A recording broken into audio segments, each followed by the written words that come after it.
Itu kejadian nyata. Kejadian yang kedua, ini langsung di depan mata saya dan saya yang mengalaminya. Sakratul mautnya keluarganya yang tahu.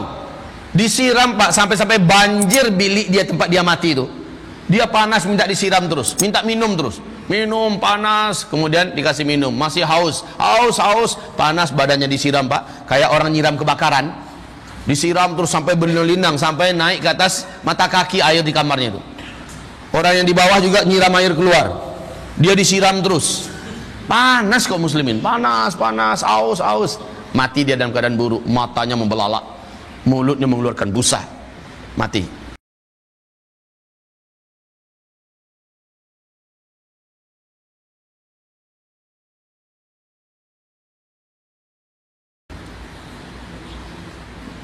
Kita dengarkan perjalanan ruh orang kafir, perjalanan ruh orang Islam tapi munafik, perjalanan ruh orang Islam tapi musyrik. Ini yang bahaya Pak. Kita dengarkan. Rasul menyebutkan, masih sambungan hadis yang panjang tadi, 70.000 malaikat turun dari langit dengan pakaian-pakaian hitam yang gelap. Mata mereka bagaikan bara api yang begitu mengerikan. Wajah mereka seram, tak ada rasa kasih sayang sedikit pun, tidak ada senyum sedikit pun.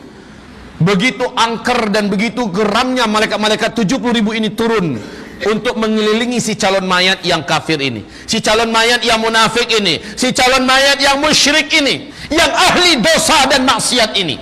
Wajah mereka seram semuanya. Salah seorang di antara mereka, dan ini yang paling mengerikan, ini yang punya wajah paling tidak ada senangnya siapapun yang melihatnya, dan inilah malaikat maut. Keluar di antara 70.000 itu dan mulai membentak, keluar kamu. Yang disuruh keluar adalah ruh.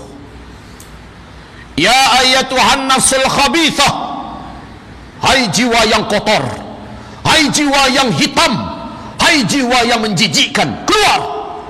Manalah mau, sedangkan dilembutkan saja masih, ini apalagi dibentak-bentak. Manalah mau keluar kaum muslimin.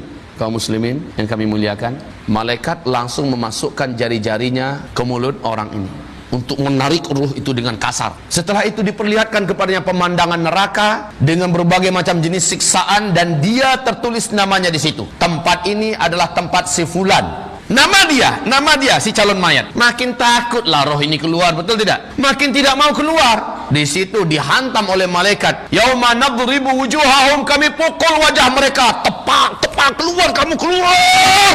Kemudian punggungnya juga dihantam, lambungnya dihantam, diinjak-injak oleh malaikat, keluar kamu, keluar. Makin kuatlah cengkeraman ruh itu di dalam tubuh ini. Luar biasa sakitnya itu Pak. Kalau Bapak mau tahu bagaimana sakitnya, tanyakan yang udah mati. Tapi yang su'ul khotimah lah ya, tanyakan pada mereka. Insya Allah Bapak takkan berhasil.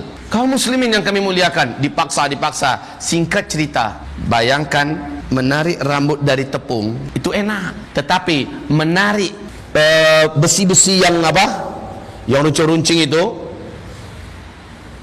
dari sebuah tepung yang basah, itu rontok-rontok nggak tepung itu semua? Rontok-rontok kaum muslimin. Begitu istilahnya, begitu kerasnya roh itu ditarik, dan terdengarlah tanda-tanda sakaratul maut yang su'ul khotimah dari orang ini. Rasul mengatakan, orang yang mengalami sakaratul maut itu bagaikan kuda yang disembelih dengan besi yang berkarat. Sakit, bunyi suaranya sangat kedengaran.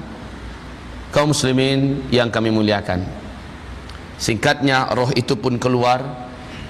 Roh itu tidak dimandikan, langsung dibungkus dengan kain kasar yang dibawa dari langit, dan kain itu pun busuk. Roh tadi keluar sangat busuk, sehingga para malaikat-malaikat tadi pakai masker. Nah, itu istilah saja kaum muslimin. Saking busuknya bau ini, malaikat-malaikat itu semakin memburuk wajah mereka dengan bau si ruh yang menjijikkan itu. Dibawalah ke langit sambil diseret-seret. Kalau tadi dibawa dengan penuh penghormatan, ini diseret-seret dibawa ke langit. Sampainya di langit, terganggulah malaikat penghuni langit dunia. Dan penjaga gerbang malaikat penjaga gerbang langit dunia bertanya, bau apa ini? Siapa yang kalian bawa? Maka dikatakan, ini adalah si fulan bin fulan. Ini adalah orang Jakarta. Dia kerjanya ketika hidup di dunia berzina aja terus. Ketika hidup di dunia merampok, dia berjudi, dia adalah peminum tua, dia anti sholat, dia bla bla bla bla bla bla bla bla. Ceritakan semua kejahatannya. Apa kata para malaikat? Kami tidak mau mengotori dan merusak pemandangan langit dunia ini dengan ruh yang seperti ini. Kami tak akan bukakan pintu untuknya. Menggelegarlah suara dari langit, bawa celaka ini kembali ke bumi. Masukkan dia dan gabungkan dia dengan jasadnya di liang lahatnya. Di situ kaum muslimin, Rasul bersabda, ketika iring-iringan jenazah dibawa ke pemakaman, mau diantarkan ke liang lahat, ruh ini berkata, mau dibawa kemana? Saya mau diapakan? Kata ruh ini, ya, dia hanya melihat jasadnya saja. Dia tidak bisa melihat orang yang membawa jasad ini. Mau dibawa kemana? Saya mau diapakan? Oh diriku, oh celakalah aku. Saat dimasukkan ke liang lahat, orang kalau su'ul khotimah, Pak, akan ada tanda-tanda su'ul khotimah didapati. Tanda-tanda su'ul khotimah itu di dalam kitab yang ditulis oleh, yang ditaklik oleh 3 ulama besar, Syekh Albani, Syekh Utsaimin dan Syekh Abdul Rahman As-Sa'di, yaitu perjalanan ke akhirat. Ibarat Allah yang kami muliakan, kitab misteri kematian, ya, misteri kematian. Dan di dalam kitab ini perjalanan ke akhirat juga lengkap menceritakan tentang perjalanan setiap ruh dan pengalaman di alam kubur serta perjalanan di padang mahsyar dan seterusnya. Ibarat Allah yang kami muliakan, di sini roh ini akan mengalami beberapa tanda su'ul khotimah. Di antara tanda su'ul khotimah, bentuk kematian yang mengerikan, wajah yang berubah menghitam, wajahnya berubah menghitam. Kemudian apabila dia dikuburkan atau dimandikan, akan terjadi hal-hal yang tidak baik pada tubuhnya. Ada tanda-tanda yang tidak baik. Ketika dia dikuburkan pun ada beberapa tanda. Tak sempat kita sampaikan sekarang. Minimal tandanya beberapa kejadian nyata ini.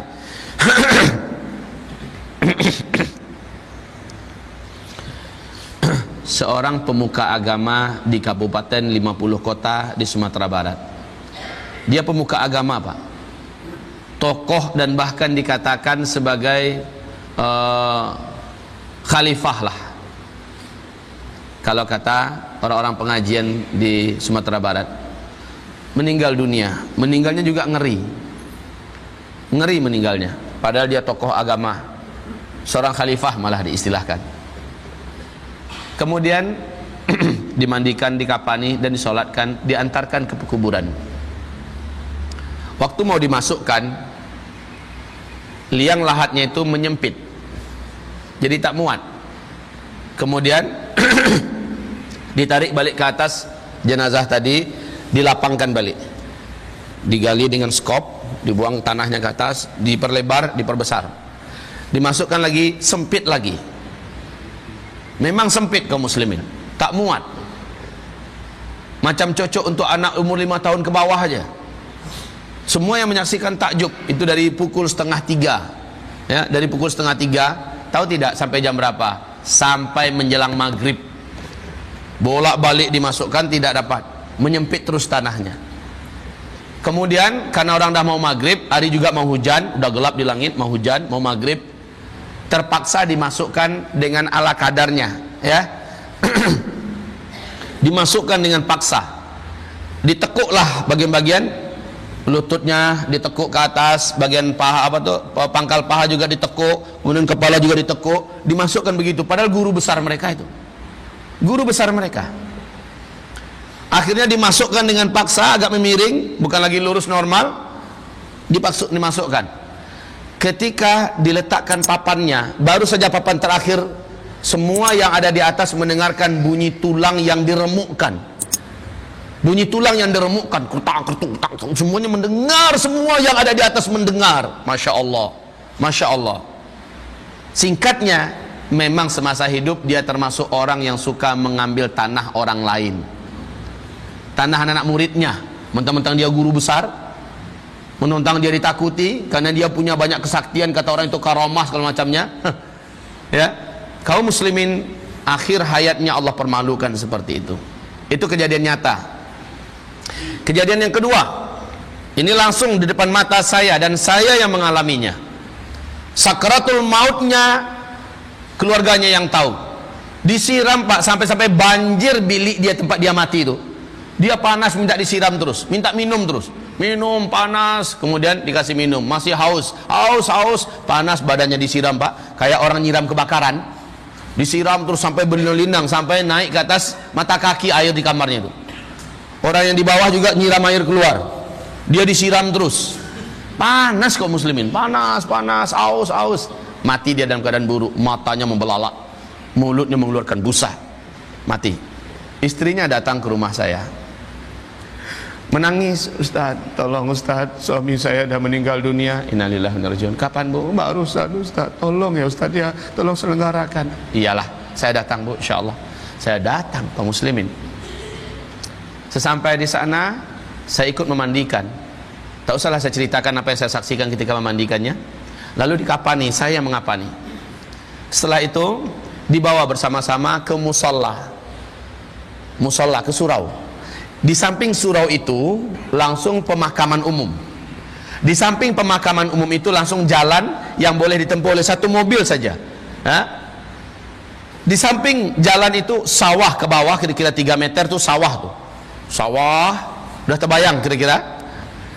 Musola, kemudian pemakaman, jalan, sawah. Oke? Saat dia diantarkan ke pemakamannya,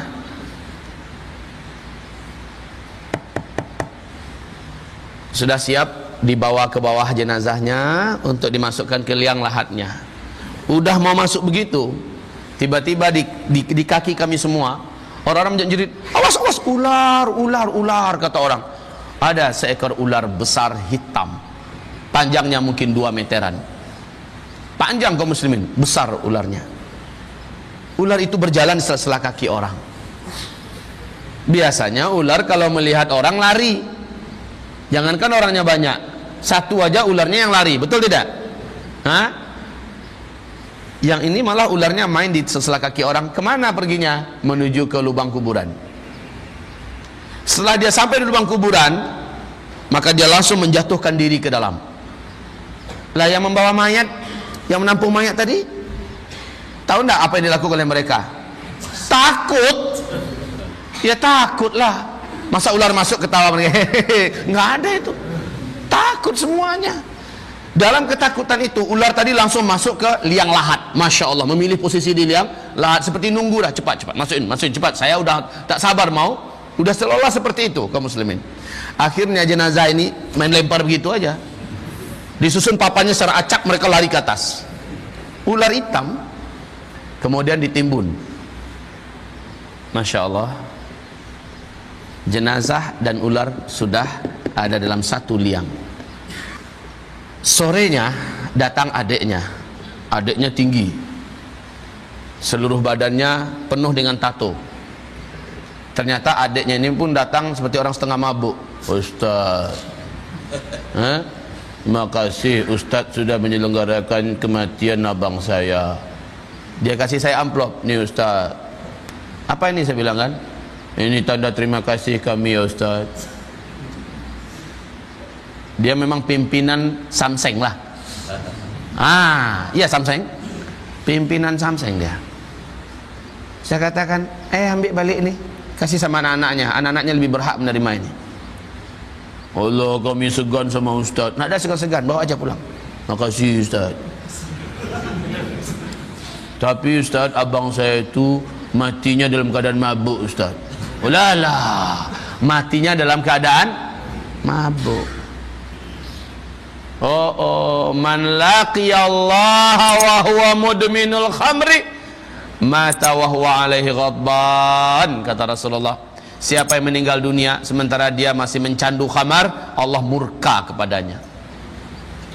Besok paginya, lah ini yang menakjubkan, besok paginya, Masya Allah, tetangga yang pas di depan rumah saya itu pukul 10:30 teriak-teriak menggedor pintu rumah saya. Ustaz, buka pintu, Ustaz, buka pintu. Macam apa saja, kayak rumah kebakaran. Saya buka pintu, Waalaikumsalam. Ada apa? Ustaz, saya baru lewat dari kuburan Ustaz. Ya, kuburan yang itu. Memangnya ada apa? Biasa Pak, tetangga ini dia yang membuat tempe. Tahu tempe kah? Dia buat tempe, dia membuat tahu. Biasanya pukul 4 subuh, belum subuh lagi dia udah berangkat menuju ke pasar, bawa itu untuk dibagi-bagi sama pedagang lain. Kemudian pulangnya dia jam 9, jam setengah 10 itu udah pulang naik bendi. Bendi adakah di sini? Dokar, saldo, apa? Nggak tahu. Kuda yang pakai bawaan rodanya 2 dari kayu itu. Delman, apa namanya? Ya sudahlah, pokoknya paham. Nah, kaum muslimin, dia pulang naik itu, lewat kuburan itu. Tiba-tiba pas lewat di kuburan itu, kudanya mengamuk. Sang sopir kuda ini ya langsung turun dan membawa kudanya ditambatkan tempat yang jauh. Kalau tidak, hampir saja kuda itu loncat ke sawah. Tinggi loh itu.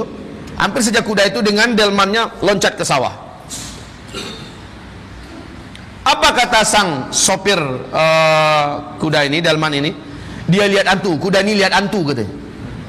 Nah, itulah orang awam ya, lihat hantu katanya. Padahal nggak ada dalam Islam itu istilah hantu itu, nggak ada kaum muslimin. Kemudian dia bawa pergi. Apa tuh Ustaz? Betulkah kuda di siang bolong melihat hantu? Di siang bolong tuh terang begitu hari, apalagi pagi, masa lihat hantu? Iya nggak Ustaz? Katanya. Saya katakan, pernah kejadian sama dialami oleh Rasulullah. Beliau lewat di beberapa kuburan, sementara beliau menunggangi unta, tiba-tiba untanya mengamuk. Rasul sigap turun dan untanya dibawa jauh dan ditambatkan di sebuah batang pohon kurma. Lalu Rasul bertanya, kuburan siapa ini? Ini kuburan siapa? Kata Rasul. Salah seorang sahabat menjawab, saya tahu ya Rasulullah, yang itu kuburan Fulan bin Fulan dari kabilah Anu, dari suku Anu. Yang satu lagi ya Rasulullah, itu kuburan Fulan bin Fulan dari kabilah Anu, dari suku Anu. Innahuma yu'adzabani wa ma yu'adzabani min kabir. Mereka sekarang ini dua-duanya dalam kubur ini sedang diazab pada itu waktu duha. Itu waktu duha. Mereka sekarang ini sedang diazab, wa ma yu'adzabani min kabir. Bukan karena dosa yang sangat besar mereka diazab, tapi mereka diazab. Amma ahaduhuma, salah seorang di antara mereka disiksa karena ketika hidup di dunia kencing dia. Loh, kita kencing semua nih. Pipis, buang air kecil, tapi dia terbuka dari pandangan umum. La yastatiru min baulih, dia tidak menutup diri ketika buang air kecil. Satu, yang kedua, dan dia tidak memberi pembatas antara dirinya dengan tempat dia membuang air kecil itu. Karena Pak, kalau langsung nembak ke lantai, maka percikannya akan kena ke la yastanji min baulih. Dia tidak bersuci dan dia tidak pakai pembatas, dia terbuka dari pandangan orang. Jadi maaf nih, orang-orang yang pipisnya suka nembak dinding, suka nembak batang pohon, ban mobil. Ini orang-orang yang harus diberi ilmu tentang ini. Kasihan Pak, kasihan. Kalau ada anak keluarga kita macam-macam yang buat macam ini, mesti kasih tahu nih apa yang terjadi di zaman Rasulullah SAW. Rasul mengatakan orang ini akan disiksa dalam kuburnya. Otomatis sholatnya tak akan diterima karena ada pipis yang menempel dan jatuh-jatuh ke celananya. Berapa banyak sholat yang dia tinggalkan karena punya kebiasaan yang jelek ini. Yang kedua kata Rasulullah, yamshi fin nasi bin namimah. Kerjaannya semasa hidup di muka bumi suka mengadu domba orang, membuat orang yang mesra jadi membenci, membuat orang yang berteman menjadi saling bermusuhan, suami istri jadi bercerai, membuat ulama difitnah lalu masuk penjara dan segala macamnya. Ini orang-orang yang macam ini disiksa. Selanjutnya ibarat Allah, ruh itu dimasukkan ke liang lahat, bersatu dengan jasadnya. Dua malaikat mungkar dan nakir datang kepada roh itu, bertanya dengan pertanyaan yang sama, suaranya menggelegar. Saat itu karena dia tidak punya amal yang cukup di dunia, maka dia tidak mampu menjawab dan memang tidak bisa dia menjawab. Lidahnya berusaha untuk menjawab apa yang mungkin sudah dia kenal dan dia dengar ketika di dunia. Tapi kata Rasulullah dalam hadis itu bahasanya cuma begini,